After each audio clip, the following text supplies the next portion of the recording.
Welcome and Shabbat Shalom. I'm Rabbi Mary Raskin, and on behalf of our Mitzvah parents and Cultural Synagogue, I'm very happy to welcome you here today. This Mitzvah ceremony brings together families, friends, and community to celebrate the achievements of Eli, Fern, Ian, Micah, and Safa. Before I continue, I invite you to introduce yourself to your neighbors and let them know who you are honoring here today.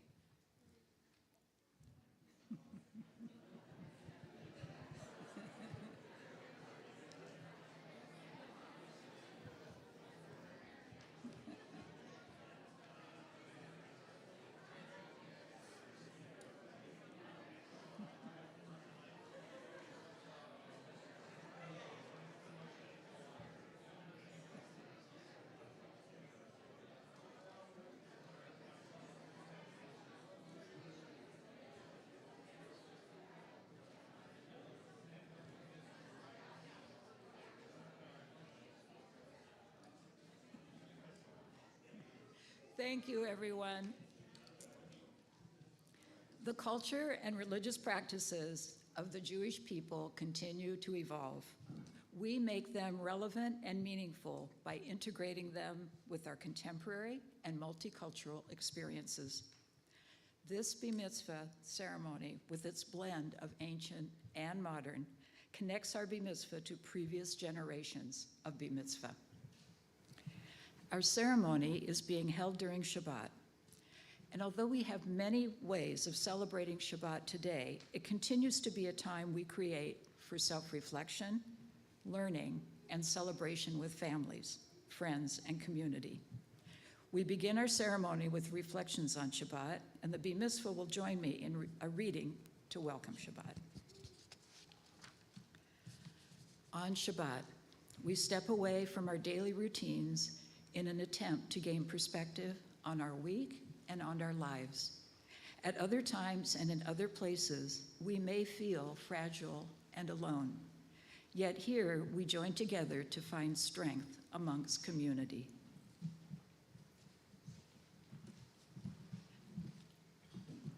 To this place, we come to broaden our perspective. To this place, we come to question and explore. To this place, we awaken our imagination.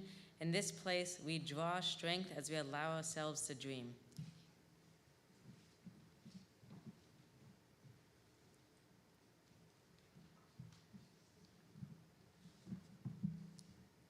Together we share the challenge of living in an ever-changing world, a world often beyond our control, a world sometimes incomprehensible. Together we seek to find meaning. Together we share the burden and blessing of responsibility.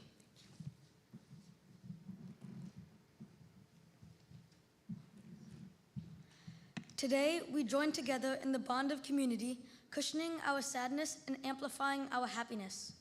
On Shabbat, we pause to reflect upon our past, to renew our ties with our families and friends, to restore our energies, to refresh our spirits, and to look toward our future.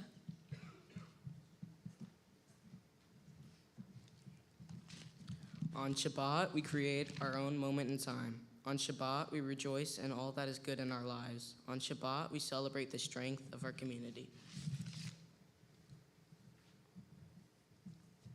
On Shabbat, we cherish the children who bless our homes and lives, whose eager minds and hearts are the promise of tomorrow.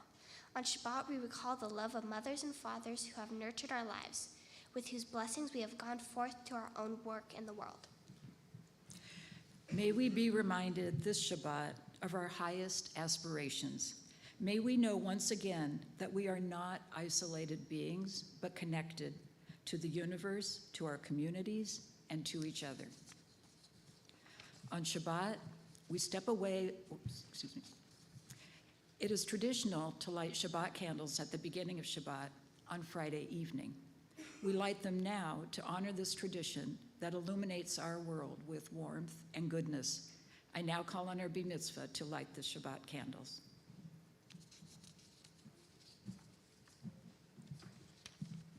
When we light the candles, we add to the light in the world, expanding what we can see both literally and figuratively. We enlighten ourselves.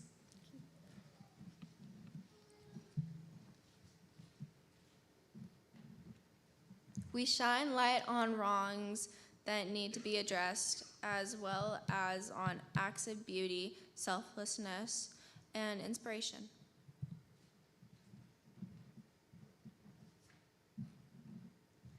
The candles stand before us waiting to be lit. We recall our ancestors as we, too, seek to dispel the darkness and bring the light of goodness, justice, and happiness into the world.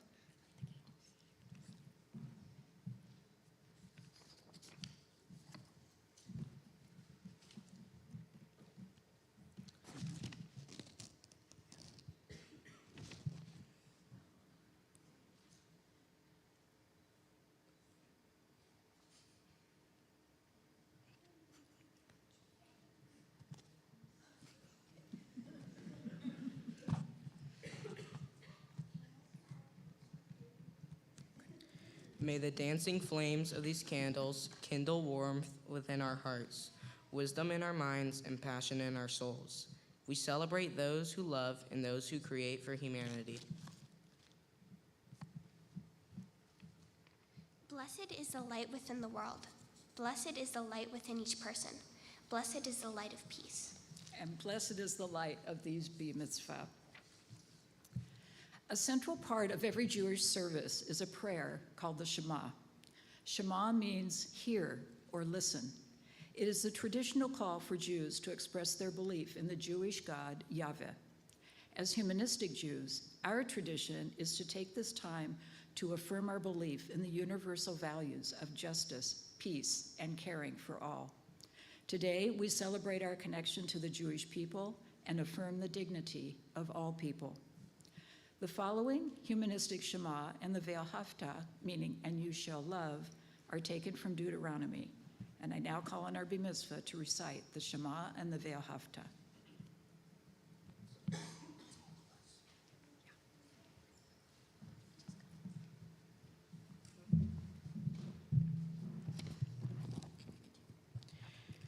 Hear, O Israel, our people are one. All humanity is one. Blessed is the world. May the people of Israel live forever and ever.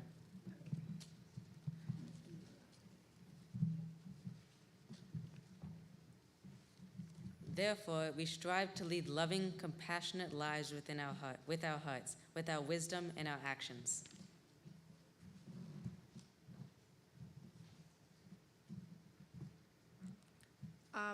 These words we inscribe in our innermost hearts. We aspire to practice them day and night. Teaching them diligently to our children through our words. And especially through our deeds, so that the next generations learn to revere and celebrate life. For humanistic Jews, the biblical directive to teach our children includes a humanistic approach to Jewish religious education. I now invite Sue Greenspan, Cultural Synagogue President, to come forward with a reading by Dan Friedman, one of our humanistic founding rabbis.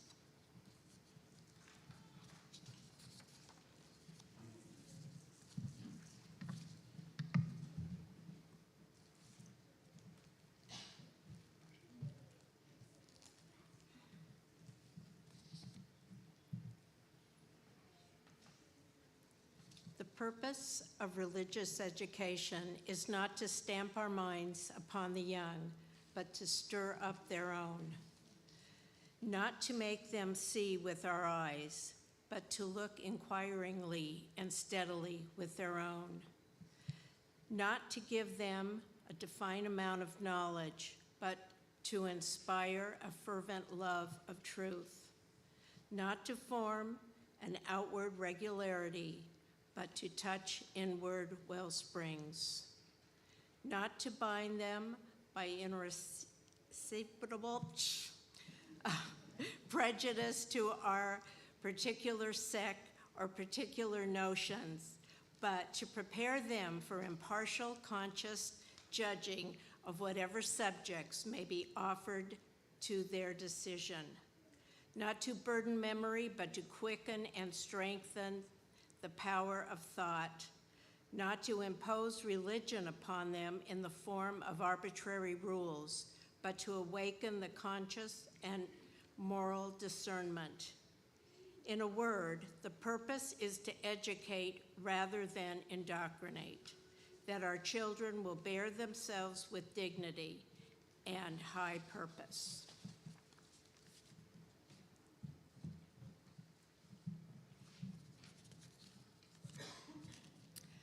An important part of a Shabbat service is affirming our identity as a member of the Jewish people.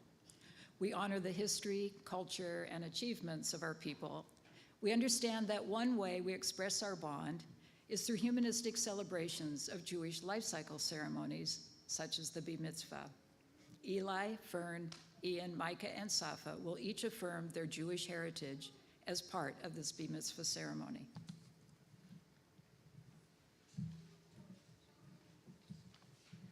As a child of an Austrian ex-Catholic, now atheist dad, and a secular Jewish-American mom, religion has never been a big part of my life.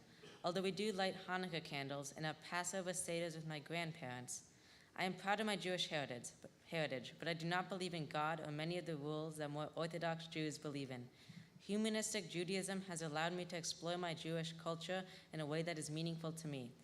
For instance, instead of going to synagogue in Rosh Hashanah, my family celebrates the new year by going apple picking. I am happy that I have found a welcoming community of fellow cultural Jews.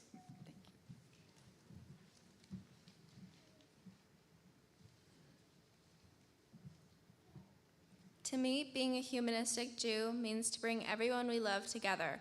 I wasn't raised very religious, but Judaism has always been a part of my life. I'm a humanistic Jew because I love my roots and where I come from. Every year we do a Passover Seder, and I like to invite my friends. On Rosh Hashanah, we eat apples and honey, and on Hanukkah, we light the menorah. I enjoy being with my family and friends on these holidays, even if they're a little boring.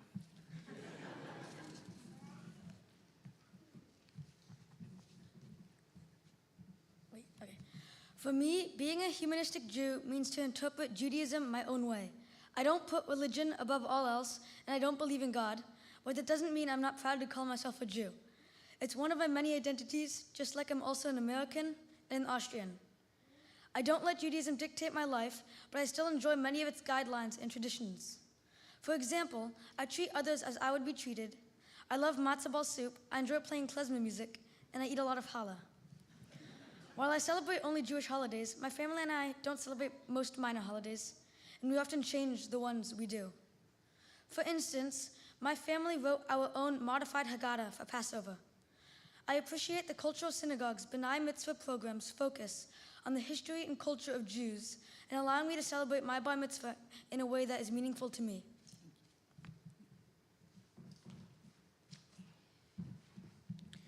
What I enjoy about being a humanistic Jew is celebrating Jewish holidays with my family. During Hanukkah, I enjoy making and eating latkes, the lighting of the menorah, and connecting with my Nana digitally, so she is here with us when we light the menorah. To me, a humanistic Jew is a cultural Jew. Judaism is often confused to be a religion, just like Christianity or Islam. But it's different. Judaism is very different depending on where you're from or what branch you follow. But as a humanistic Jew, I'm able to be Jewish and also embrace the fact that I believe that humans are responsible for their own actions. I like being a humanistic Jew because it enables me to do the best parts of Judaism, like the ceremonies, to eat the food, and to create a community, but also to be able to think critically and to have friends and family who aren't Jewish. It opens my perspective to other people's religions and the ways that they celebrate and appreciate their culture. Thank you.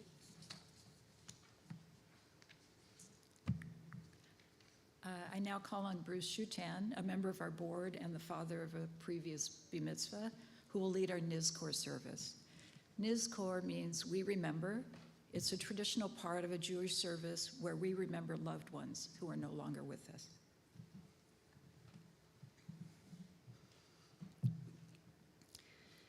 The Bar Mitzvah and I will say a special prayer called the Mourner's Kaddish as a tribute to the memory of loved ones.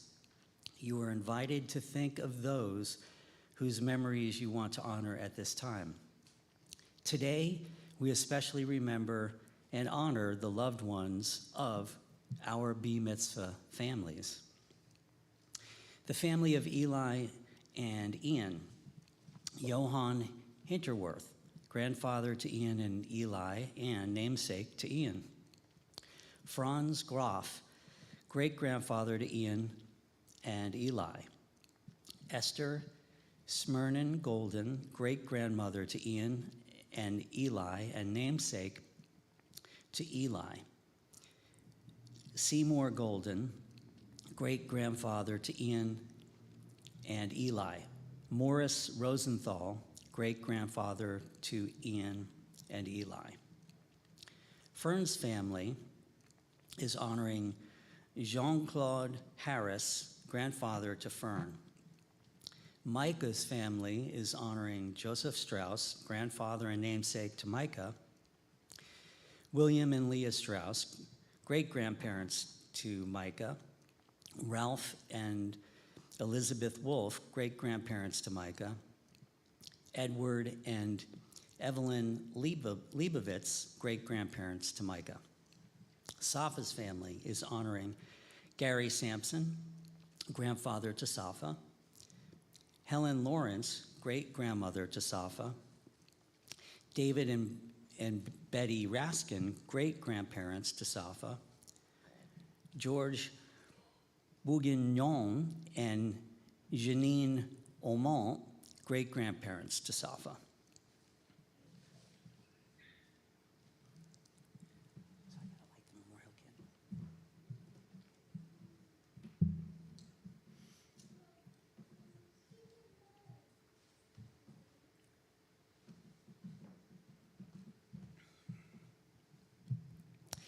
The Bee Mitzvah will join me in reciting the humanistic mourner's Kaddish.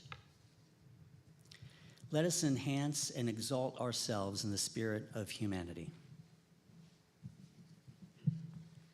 Let us acclaim the preciousness of life.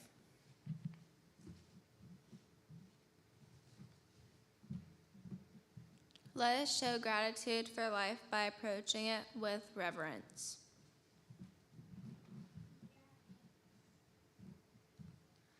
Let us embrace the whole world, even as we wrestle with its parts. Let us, each in our own way, take up share in serving the world and seeking truth. May our commitment to life help us strengthen healing of spirit and peace of mind. May healing and peace permeate and comfort all of Israel and all of those who dwell on earth. And let us say, Ken ye he, may it be so.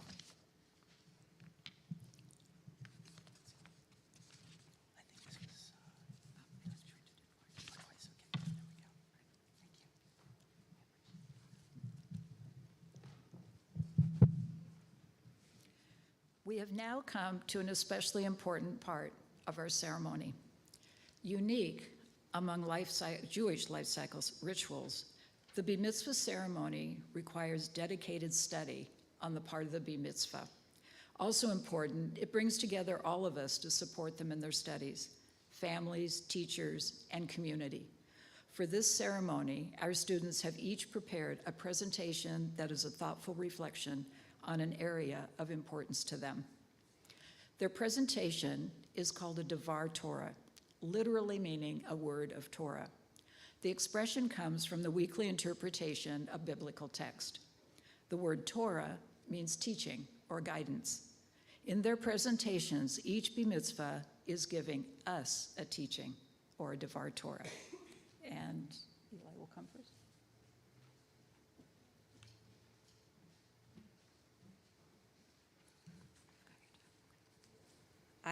Welcome, friends and family. I am Eli Hinterworth, an 8th grader at Selwood Middle School. Before I begin, I would like to thank Rabbi Mary for teaching us about humanistic Judaism and acknowledge all my friends and family who traveled here from down the street, Seattle, Los Angeles, and Austria. I also give special thanks to my parents and brother for their love, guidance, and support. As many people know, I enjoy playing, watching, discussing, and obsessing about all things baseball. That is why, for my presentation, I chose to explore the relationship between Jews and baseball, specifically how baseball helped Jews assimilate and become more accepted, and how Jewish players, sports writers, and others in turn helped with important social issues, including desegregation. 188 Jews have played Major League Baseball, starting with Lippman Pike, who is considered the first to play professionally in 1886, before the first professional league was even organized. In the late 1800s and early 1900s, the arrival of 2 million Orthodox Eastern European Jews who dressed differently and spoke Yiddish contributed to growing anti-Semitism. They were viewed as weak and physically unfit. Jewish players faced constant anti-Semitism from opponents and fans, causing many to hide their religion by playing on Jewish holidays and changing their names to make them sound less Jewish. 5 different Cohens became Bone, Cooney, Curry, Ewing, and Kane.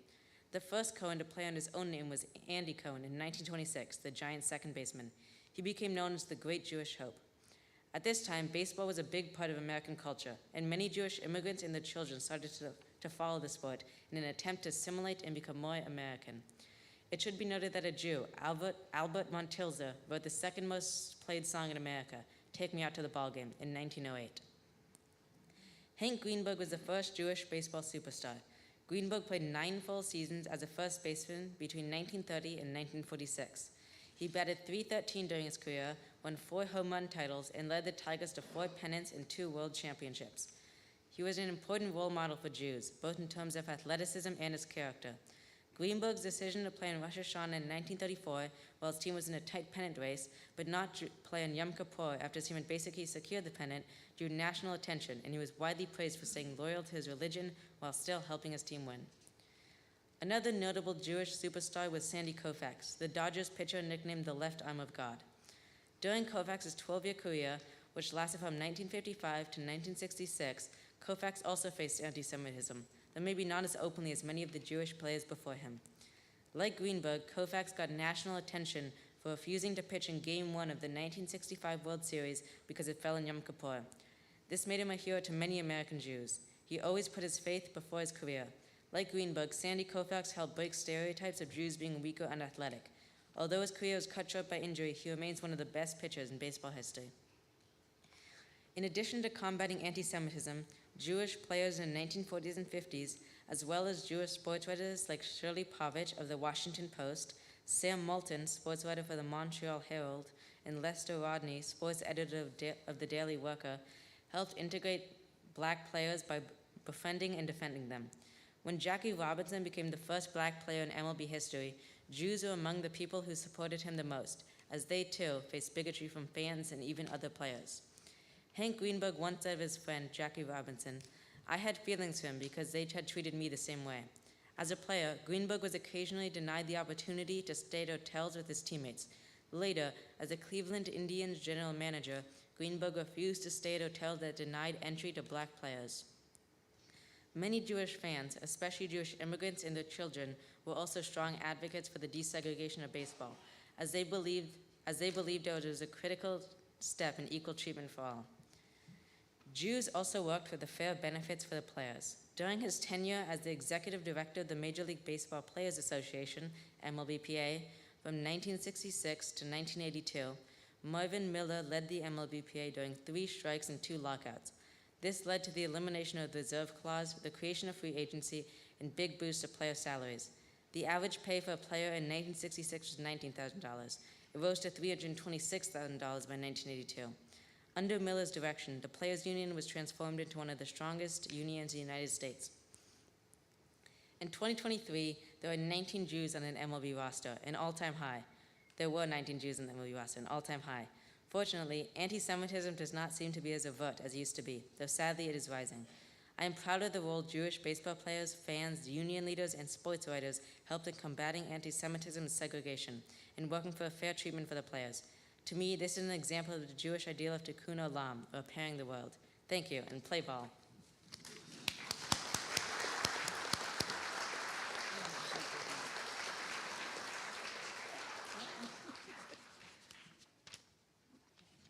Excellent. Thank you.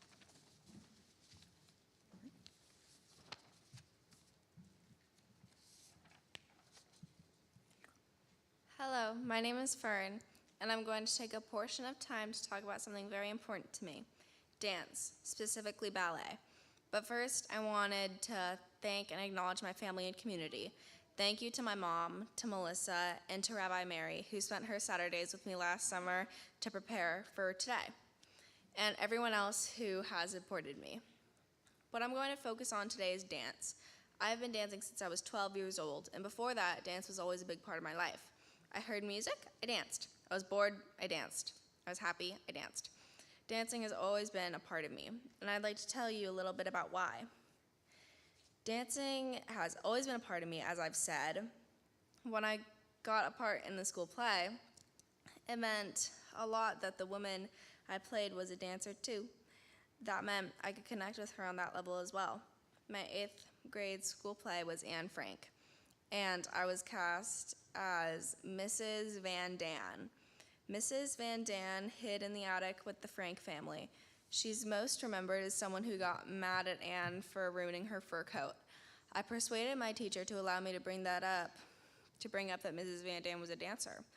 So I got to do a little bit of ballet in the play. I did a grand jeté, a big split leap. People in the crowd got excited. 50% of that excitement being my mom's, but still. Bringing dance into Mrs. Van Dan's story made it easier for people to connect with her and to feel close to her story. Being able to dance as Mrs. Van Dan brought the audience into her life, showing more who she was as a person. Dancing also helped me express things that words couldn't in the darkest point of my life. Dance was a safe space, until it wasn't. I stopped eating for a while, and it fogged my brain on why I danced. One night last spring, I went to the hospital. My doctors diagnosed me with anorexia nervosa. I was told I couldn't dance until further notice. My heart was very weak, and I wasn't strong anymore. It crushed me that I was being pulled away from something I loved so dearly. When I was first in recovery, dance was the only reason I was getting better. But then my recovery took a step backwards, and I wasn't getting better. If I had kept doing what I was doing when I first started my recovery journey, I would be in residential treatment right now, instead of here with all of you. When I decided to lock in and actively recover is when I really got to start seeing progress towards dance. At first, I was mad that my care team was keeping me for something I loved, but now I understand that everyone was trying to love me and care for me in a way that I couldn't comprehend. My recovery was slow. I worked really hard to get to where I am today, back at dance and stronger than ever. It feels amazing. No more muscle cramps, dancing again, no more brain fog, steady, and just so much happier. And if anybody in this room thinks that they might have an eating disorder, tell someone. Okay, it's not worth giving up your whole life. The grass is greener on the other side. Promise you that. What I learned from my recovery is how truly important a community is. I couldn't have gotten better alone, and that's why we're all here today, to build a community. And I am very grateful that I was able to build a community with all you lovely people. There's this picture on the wall of Melissa's great-grandmother. She was a Jewish prima ballerina. I feel somewhat connected to her when I dance. There's not a lot of Jews out in the world today, even less Jews that are dancers. So it's nice to see the Jews that dance out in the world. I'll list some more Jewish dancers. Melissa Platt, who's sitting right there. How do I say this? Dame Alicia Markova. She danced for the Royal Ballet. Maya Plisetskaya for the Bolshoi Ballet. Anna Pavlova for the Imperial School of Ballet. And just like Mrs. Van Dan, dance can help connect us all to our history. Thank you all for listening to my speech. It was nice to have you here. In conclusion, I'm having a bar mitzvah today.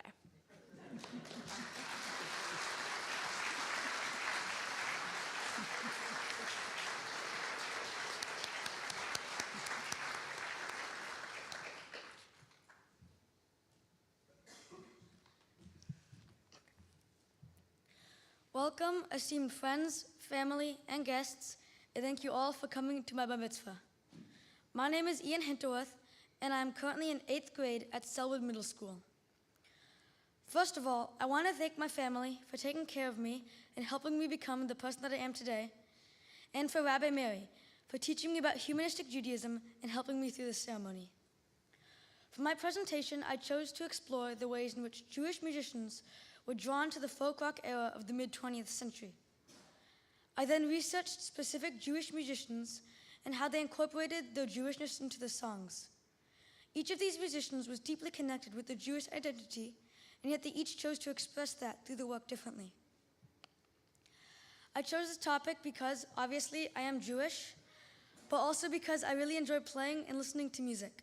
I play piano and both a tenor and alto saxophone, and particularly enjoy playing jazz. When listening to music, however, my favorite musicians include Simon & Garfunkel and Leonard Cohen. Traditional American folk music was rooted in ethnic identity, with songs depicting culture, experiences, and history within fixed ethnic groups. In the 1920s and 30s America, major folk festivals were all white and represented Anglo-Saxon heritage. The first all-black folk festival did not occur until 1941 in Georgia and featured black musicians playing traditional black music. Multicultural festivals started in 1934, but each ethnic group was forced to stick to its own music so as not to influence and cross-contaminate each other. During this period, Jews are not involved in folk festivals, but rather were making music at Tin Pan Alley, the vaudeville and popular commercial music industry centered in New York City that was considered the opposite of folk music. Think of songs such as Be'mia B'Shtushen. However, even in the 1920s and 30s, leftist American Jews debated whether a workers' music, a form of folk music that favored social justice and unions, could help create a more equitable world. But it was not until World War II that leftist Jews embraced all forms of American culture, including folk music. Camp Kinderland was created in 1923 by the Workmen's Circle as a summer camp for kids from the tenements of New York for political education and Yiddish culture. Beginning in the 1940s, folk music became a big part of this camp. So campers were ready to enter the 60s with a love of folk music and education and social justice. They became the musicians, managers, producers, and fans. So why did so many Jews participate in the folk rock revival of the 1960s? By then, folk music had become more liberal and accepting, in a way to play with identity and connect with others. The ideas of folk were aligned with the values and more liberal concepts that many American Jews identified with. This is the reason that I think so many Jews were a part of this movement. Instead of being just a Jew, they were American Jews. And because they knew what it was like to be oppressed, they could connect with many of the racial and other social justice movements of the time. To quote Rivka Meislich, a folk music historian, while other folk enthusiasts said use folk to know yourself, these younger fans came to folk to become themselves. There were many Jewish folk rock singers during the 60s, but I would like to focus on two of my favorites, Leonard Cohen and Paul Simon. Each musician chose to express or not express their faith differently. For example, while Paul Simon said that most of his songs had nothing to do with his Jewishness, Leonard Cohen believed that his Jewish identity was one of the main influences of his work. Just because Paul Simon didn't always incorporate his religion into his work, it didn't mean that he didn't care about his faith. He wanted to keep the two separate, just like my life does not revolve around Judaism, and yet I'm still proud to call myself a Jew. That is not to say he never put the two together. In his songs Hearts and Bones, he sings of 1 1/2 wandering Jews, referring to himself and his ex-wife Carrie Fisher. In my opinion, letting Judaism be one of many identities is an important part of humanistic Judaism. Leonard Cohen, on the other hand, was completely the opposite. And in the interview on an Israeli news station in 1985, when Leonard Cohen was asked about how his religion and music were connected, he replied that my songs are always Jewish. They can't be anything else but Jewish. He took his religion very seriously, and his poems were his way of prayer and expressing his views. His song, The Story of Isaac, a retelling of the biblical tale, became an anthem against the Vietnam War. Even though he later became a Buddhist Zen monk and he sometimes used other religious themes in his work, those are spiritual practices for him, and they never interfered with his Judaism. His very spiritual life was most likely the result of a strict Orthodox upbringing in Montreal, Canada. When he started writing poetry, many of his references were from religious and ancestral themes. In his work, Let Us Compare Mythologies, he mentioned both the Shoah, the Holocaust, and themes from the Torah. And in the song Hallelujah, he uses references to David and Bathsheba, although he claimed that this song was in fact a secular one, showing how joyous things could come out of more than religion. While there were many Jews that took part in the folk rock era of the 1960s, like Mama Cass Elliot, Bob Dylan, Carole King, Arlo Guthrie, and Art Garfunkel, of course, Cohen was one of the few able to connect Jewish, biblical, and ancestral ideas to the genre.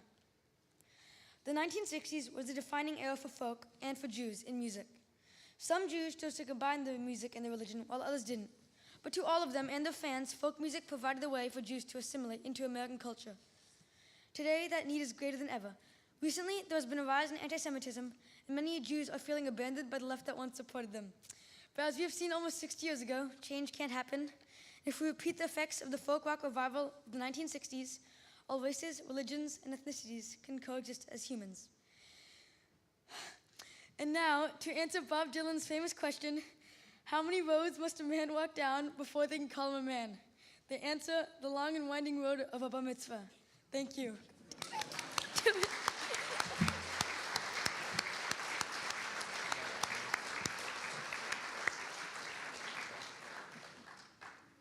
Hello, everyone. My name is Micah Strauss. I'm in the 8th grade and attend Mount Tabor Middle School. I want to say thank you to my friends and family who are attending this on my special day. My presentation is about Oskar Schindler. I was introduced to him by watching Schindler's List with my family. I chose to research and write about Oskar Schindler because I want people to know about the good deeds that he did for the Jewish people of Poland while they were in need because no one else stood up for them. Oskar was a humanitarian who was able to save countless Jewish lives. He was born in the Czech Republic in 1908 on the 28th of April. He was the eldest of 2 other siblings. They were all born on a farm. When Oskar was a child, he struggled with school and even flunked out. When he became an adult, he would spend most of his life drinking and partying with friends. For work, he would do small little things to get quick cash. One job he had was working on a chicken farm. In 1936, Oskar joined the German forces and became a spy against the Czech Republic. When he became a spy, he would be of great use to the German forces, as he revealed locations of railways and troop depots. In 1938, Oskar was captured by the Czech Republic and was sentenced to die. In 1938, Germany created the Munich Agreement. For those of you who don't know, the Munich Agreement allowed Nazi Germany to take over part of the Czech Republic called the Sudetenland. This is where many ethnic Germans live. The idea was to give Hitler what he wanted to avoid a larger war. As a result of that agreement, Schindler was set free in 1939. Once freed, he would set out to Krakow, Poland, where he purchased an enamel factory from the German government. He would name the factory Amelia, after his wife. Amelia held upward to 1,750 people at once. People from the Plaszow concentration camp, who were only a few blocks away, worked in the factory. Those people were mostly Jews. The Jews who worked there would get very little pay and sadly eventually none. After several years, Oskar was forced to move the location of his factory because of the progression of the war. He would then move his people to a factory in Brunlitz. Brunlitz was an area of the Czech Republic that was occupied by the German forces. But a big problem occurred. When the train arrived in Brunlitz, it was identified that a quarter of his workers were sent to the Auschwitz concentration camp. When Oskar was able to bribe his way into Auschwitz, he was able to get his workers out, but sadly some lost their lives there. At some point in time, after the factory was relocated to Brunlitz, the production of the factory changed from enamel supplies to ammunition supplies. Oskar directed that the ammunition supplies that were made were to be made faulty. Oskar chose to do this because he wanted to help in the war effort against the Germans. When news broke that the war ended, Oskar called every worker outside. Once outside, Oskar would call out to the German officers who had protected his factory and gave them a choice. The choice was to be captured and put on trial for war crimes or run away before the Allied forces arrived. So they all left, leaving Oskar and his workers there. At the end of the war in 1945, Oskar was able to keep 1,098 Jews alive. As part of my research, I read 2 autobiographies of people who were the recipients of Oskar's humanity during the war. The first book I read is The Boy on the Wooden Box. This book follows the story of a young Polish boy named Leon Leeson. When the war first started, Leon was only 11 years old. Leon, along with his parents and siblings, lived in Krakow, Poland. Leon's father found work at Oskar Schindler's factory. As a result of his father working there, Leon was given an opportunity to work for Oskar too. When Leon worked for Schindler, he viewed him as a businessman and nothing more. His view changed of him in 1940 when Leon turned 12. He started to witness small things Schindler did for the Jews, such as having conversations with workers and giving extra rations. An interaction that would change the way of how he personally thought of him is when an angry manager of the factory started harassing Leon. Schindler came over and stood up for him and told the manager off. Leon was very surprised about that. After that day, Schindler would check on Leon every so often to see how he was doing. As a result of Oscar's humanity, Leon survived the war and was able to move to America to start a new life. Another autobiography I read was titled A Girl on Schindler's List. This book follows a girl named Rena Finder. Rena lived in Krakow, Poland when World War II started. Rena and her mother found work at the Amelia factory and witnessed how good-hearted Oscar was. Rena quotes, "God has sent an angel to save us." They viewed Oscar like this because he treated his workers good in a harsh time. One example of this is he would let children sleep in his office. Another example is one day a Polish worker told Rena to work on an old machine. When she did the work, the machine broke and the worker got upset at Rena. Oscar came to the rescue and fired the man who got upset at her. Oscar also gave her some extra food to bring home. When that happened, Rena knew she was going to be safe. Because of Oscar's bravery, Rena was able to survive the war and move to Massachusetts. Rena dedicated her life to sharing her survival story of the Holocaust to others. Why did Schindler do what he did? Schindler quotes, "A powerful motivation for my actions was a sense of my moral obligation to the many Jewish schoolmates and friends with whom I enjoyed a wonderful boyhood free of prejudice." Schindler did what he did because he grew up with the Jews and knew they were just as human as he was. Another quote from Schindler is, "Once I had experienced the first few months of the German occupation in the Protectorate of Bohemia and in Poland, it became crystal clear to me that I, like millions of other ethnic Germans outside the Reich, had fallen for an extremely effective propaganda campaign. We had fallen under the sway of a gang of sadistic murderers and hypocritical swindlers who had fraudulently taken over the government of our great nation." This quote from the untold story Schindler's List shows that Schindler felt violated of his rights and what he was able to do. I believe this is why Schindler decided to have a change of heart after everything he had gone through. Thank you for listening.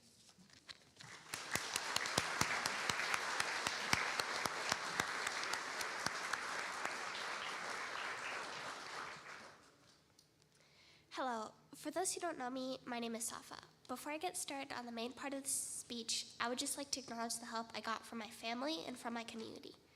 I want to thank my family for raising me in a multicultural household, for teaching me about different values, and I want to thank my parents, and my sister especially, for giving me time to write the speech and for bringing me to Mitzvah classes every month. I'd like to thank the Cultural Synagogue community for demonstrating some values at these many holiday celebrations, and a special shout out to Rabbi Mary for her advice. My friends also played a part by encouraging me to keep going no matter what I was doing. My speech is going to compare the similarities between humanistic Jewish and Francophone Belgian values. I just write about this because I'm both Jewish and Belgian, to put it simply. I'm a Jew on my mom's side, and my father is a first-generation immigrant from Belgium. I've been speaking French since birth and visit my grandparents in Belgium almost every year. I've been going to French immersion school my whole life, but I've had Jewish education for just as long. I have many happy memories of gathering with Jewish and non-Jewish family members for the high holidays, Purim, Passover, Hanukkah. You name it, we celebrate it. Both of these cultures make up important parts of my identity, and I've learned to be part of both. One of the hard parts of growing up multicultural, however, is finding how to embrace all sides of my family. To do it, I had to find their values. To compare Jewish and Belgian values, I first have to know what Belgian and Jewish values are. Jews have many jobs in their lives, but they can put into 6 groups. The first is tzedakah, which is righteous giving, and hanasat ochim, which is welcoming strangers to your community. Jewish culture, it's important to help people, especially ones in your community. But you can help in more ways than just giving money to the poor. Actually, it's recommended to give out job opportunities instead so that people can rebound when they're in difficulty. It's kind of like the founding principle of goodwill. And just as you have to take care of people you know, you also have to welcome strangers to your community. In Jewish communities, stranger danger is not really a thing. The most common example of this is when Jews all over the world open their doors for Elijah the prophet on Passover, but it's a good philosophy for every day. Right now, compliment someone you don't know to demonstrate this value. The second group only has bal tashchit, which translates to the concept of not wasting or damaging objects, even if they're your property. This is very relevant today, as there are many people lacking supplies and we want to be mindful of the planet. The third pairing is pikoraj, saving people's lives, and pikir chaim, visiting the sick. Saving people's lives is always a good deed, but in Judaism it's especially important. Whoever destroys a single life is though they destroyed an entire world, and whoever saves a single life is they have saved an entire world. It's attributed to the Sonnet Lane. I've seen this quote in different places, including the Belgian capital, Brussels, at a World War II memorial. In this context, you can kill a person physically, but also mentally through harassment. People who are being killed this way need to save just as much as people who are physically dying. And just as you should say people are dying, you should also visit the sick before they die. The fourth group is about respect. Hedar B'nai Zaken is to respect your elders, and Sa'ar Ba'alei Chaim is to respect animals. This includes parents, grandparents, rabbis, older siblings, and that random couple at the grocery store. The thinking goes, the older you are, the more difficulties you have survived, which entitles you to more respect. I don't totally agree with this, but it's a good idea to respect your elders, since their life experience can give you very good advice. An example of respect to animals is in the Exodus to help your enemy's donkey if it collapses on the side of the road. But more modern application would be not to run over the pesky squirrels in the middle of the road. The fifth group is about education. Talmud Torah literally means Torah study, but modern Jews have tweaked it to mean education in general. This includes all forms of education, including job training, college, and Jewish education, which we've done. Before, only boys studied and only Jewish subjects, but now we've learned the importance of teaching many subjects to all our children so they can be successful later on. The last group has two values, which both help people. By far, the hardest job Jewish people is tikkun ulam, fixing the world. Like, how do you even? Pretty common belief of all Jews that the world is broken. Seeing Jews have been persecuted pretty much the entire time they've been in religion, it makes sense that we would get negative sometime. The good thing is the rabbis didn't just give up. Instead, they said, if it's broken, how about we fix it? There's something I've noticed about all people. We just don't really give up. And to fix the world, you have to do good deeds or mitzvahs. This is the obligation I'm most familiar with because you need to do a mitzvah to be a b'nei bar bat mitzvah. Now for Belgian values. These were hard to come up with because unlike Judaism, which is a singular community that has existed for thousands of years, Belgium is a country made of three separate communities: the Flemish, the Francophones like me, and the Germanophones. It's only been a country for 194 years, lacking a long history of Judaism. The first Belgian value I came up with was hard work. Belgium is a small country that fought hard for independence from Holland. They apply themselves to their work and to their hobbies. They value education so that you can be good at whatever you do. Belgians believe that everyone deserves to live in relative safety and comfort. This may explain why they have one of the best social security systems in the world. Along with that, they find it important to have good representation, which explains how a country of 30,688 square kilometers, that's small, has 6 governments, is the seat of the EU and of NATO. Belgians value kindness, to the point that's practically a given. People are quick to let things and will usually give advice if asked politely. Politeness and respect are some of the most important things to keep in mind at all times. But in Belgium, basic formalities are ingrained in everyone from a very young age. They're expected to discipline themselves, which give children a lot of independence. The downside of this is they're expected to study and get good grades with limited help. A form of politeness in Belgium is dress nicely, keep your house clean, not make too much noise. Now, you may have already noticed this, but there are definitely similarities between Belgian values and Jewish ones. The first common value I found is education. In Jewish as in Belgian culture, people are supposed to go to school, work hard, and get good grades. Both cultures also value religious education, though for Judaism it's Jewish education, obviously. In Belgium it's Catholic education. The difference is the way they go about getting it. In Judaism, students get a lot of support from parents and rabbis, but in Belgian culture, students don't get much support from adults, have to figure things out themselves. The next pair is the Belgian social security system and the Jewish principle of giving tzedakah. Jewish culture, it's a good deed to help the poor, and people are expected to help others in their community. In Belgium, they take this to the next level. Belgium has one of the most expensive social security systems in Europe and the world. Retiring for being jobless is literally a thing. But in both communities, when you find yourself in a tight spot, you can be sure that someone will help you out, which is a reassuring thought.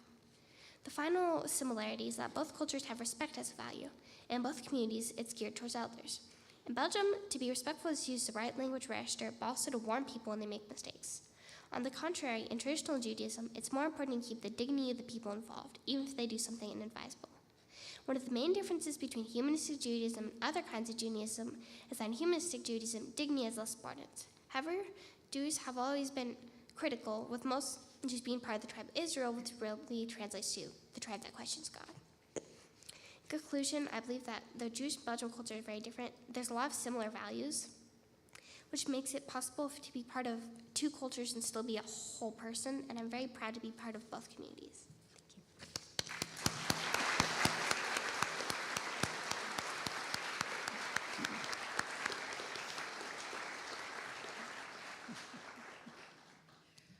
Before we go on, please give all of them a hand.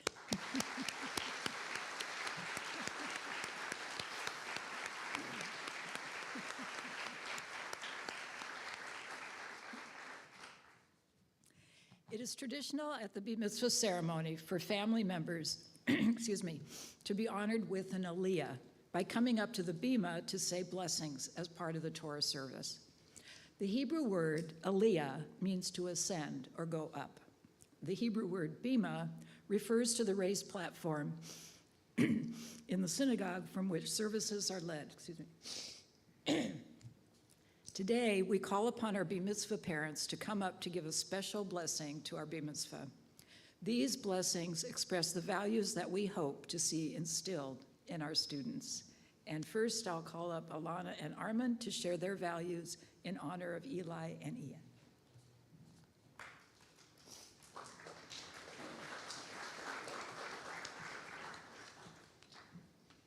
Are we going to switch? Yeah, we're going to switch this because, we share with you a firm commitment to the Jewish heritage of Bal Tashkit, which is Aramaic for do not destroy, as we just heard from Safa too, which requires that we be conscientious about conservation. Over the centuries, the rabbis have elaborated on what it means not to waste anything, and the rabbis have taught not to use more than needed, not to needlessly destroy anything, and not to use something of greater value when something of lesser value will suffice. We share with you the Jewish heritage of love of learning. We are the people of the book because we love to learn, to discuss, and to reason. From the prophets to Albert Einstein to the discussions we have with you, we continue to learn. In the words of Albert Einstein, the pursuit of knowledge for its own sake, an almost fanatical love of justice, and the desire for personal independence. These are the features of the Jewish tradition that make me thank my stars I belong to it.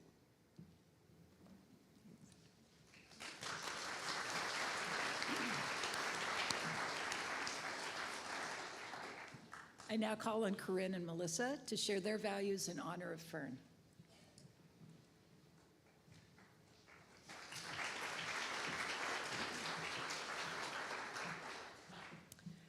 We share with you our Jewish heritage of Tikkun Olam, to repair the world. We have always been proud that this commitment to peace and creating a more just world are a tenet of our heritage. From organizers to artists, doctors to educators, public servants and journalists, the Jewish tradition compels us to take action in our communities and globally. We share with you our Jewish heritage of courage.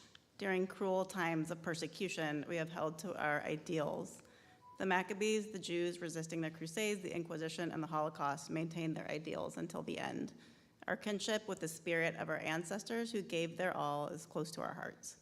You have the courage to follow your ideals about peace, justice, and making a better world.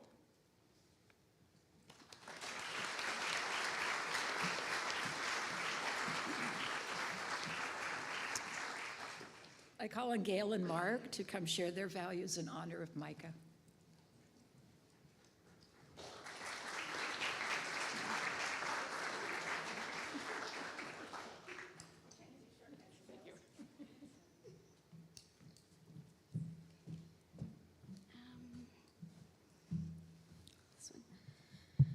We share with you the value of curiosity.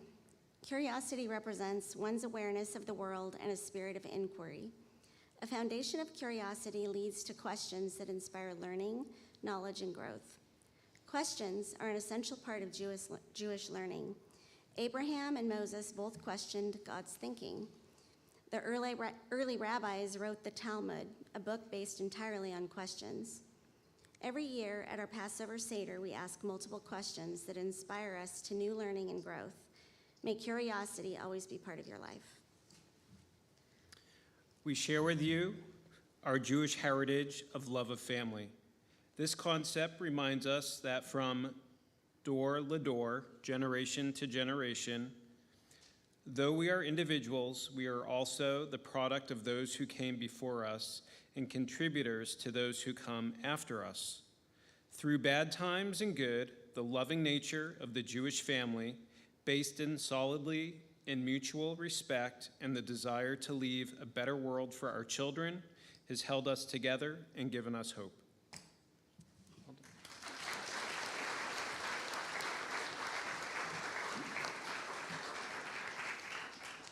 I call on Natalia and Laurent to share their values in honor of Safa.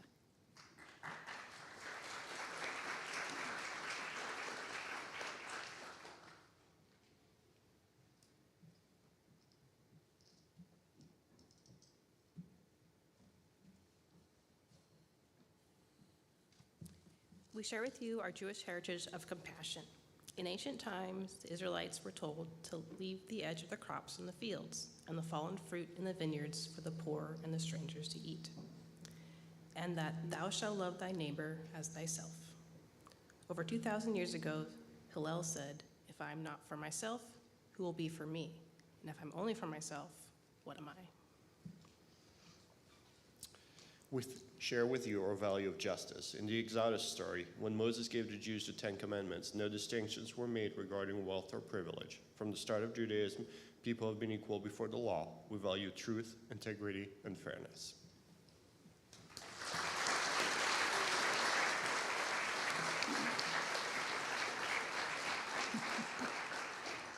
My Mitzvah students, it has been an honor and a pleasure to study with you and to participate in your Mitzvah ceremony. Before I recite a blessing, I want to share with everyone the concept of chavruta. Chavruta comes from the Aramaic word for friendship, and it refers to the practice of small groups of students studying together. I want to emphasize that chavruta is student-student study, not teacher-student study. Eli, Fern, Ian, Micah, and Safa, during our time together, we often engaged in chavruta, where we learned from each other. And here's my blessing. May your way be filled with blessing, Tehi darchem mevorechet. May the light of wisdom shine upon you. Ya'er aleichem or chachma. May your journey bring you fulfillment and peace. Yiten ma'asechem shalom lechem.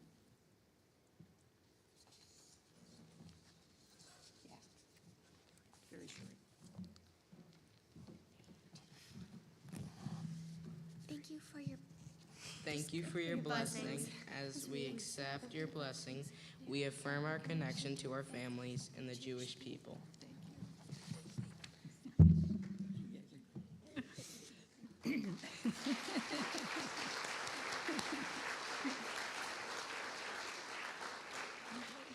I now call on Sue Greenspan to recognize the achievement of our Bar Mitzvah on behalf of Cultural Synagogue.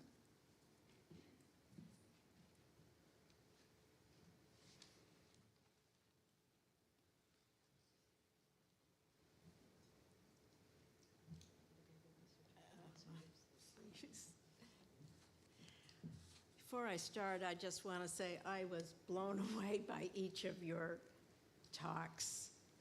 They were incredible. I don't think I ever could have done what you did at that age.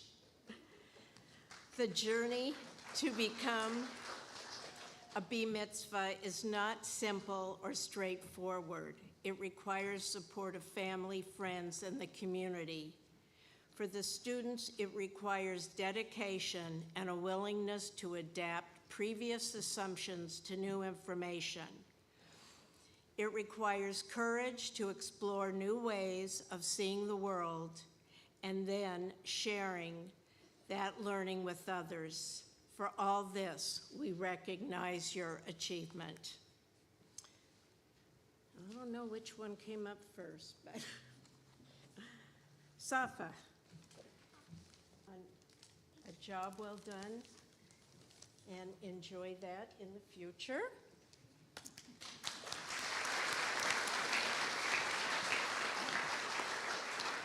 Micah, congratulations. Your talk was very inspirational. Thank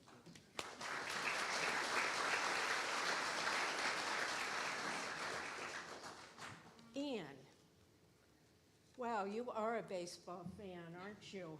I learned. I have music. Yeah. I'm backwards. I still play baseball. You still play wait, which one is this? Oh, this is Ian. Music. And I have tapes in my car. I listen to Laura Nero,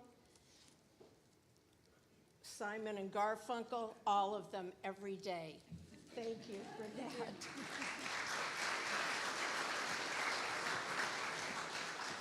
Fern, may you continue a life full of dance and gracefulness.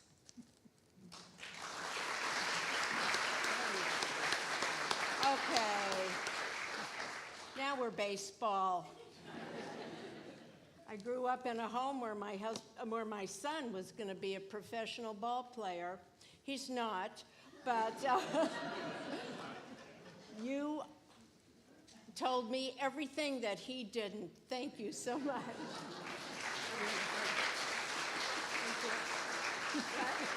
Thank you. Oh, this is yours. Yeah. One of the ways we honor Shabbat is by the Kiddush ritual. Kiddush means sanctification.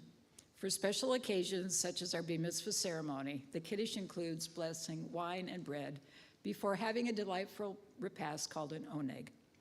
After closing words, you are invited to join us for our oneg downstairs. Our Mitzvah will now recite the blessings for wine and bread.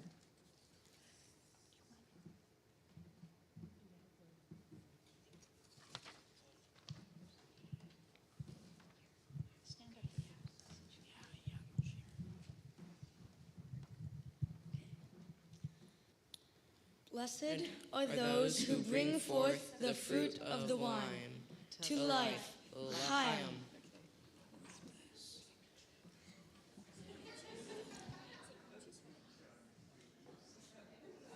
They want to know if it's grape juice or wine.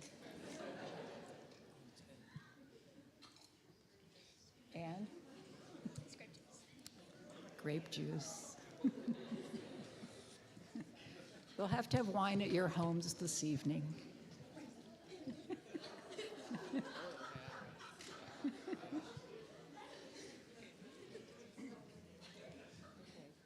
Ready?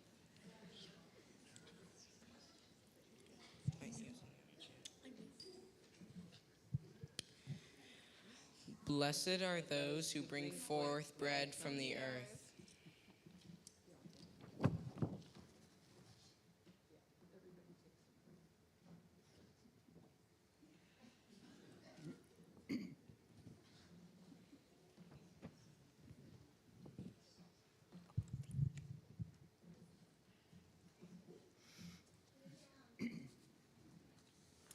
All right, we have a very special closing song. Will be performed by Eli and Ian, and it's Alleluia by Leonard Cohen, and today is Leonard Cohen's birthday. Whenever you guys are ready.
Thank you so very much. May the beauty of this moment continue to inspire us. Let our coming together be a sign of the love and the caring of this community.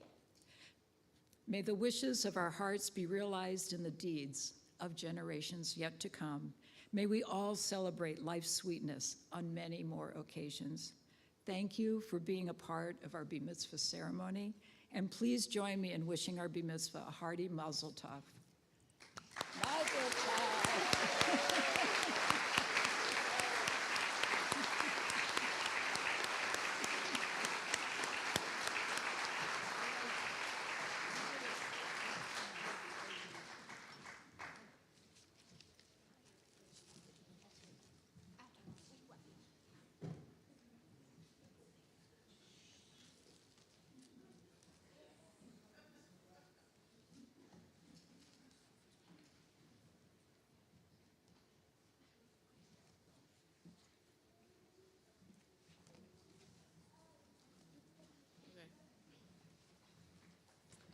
Thank you, and we'll see you downstairs.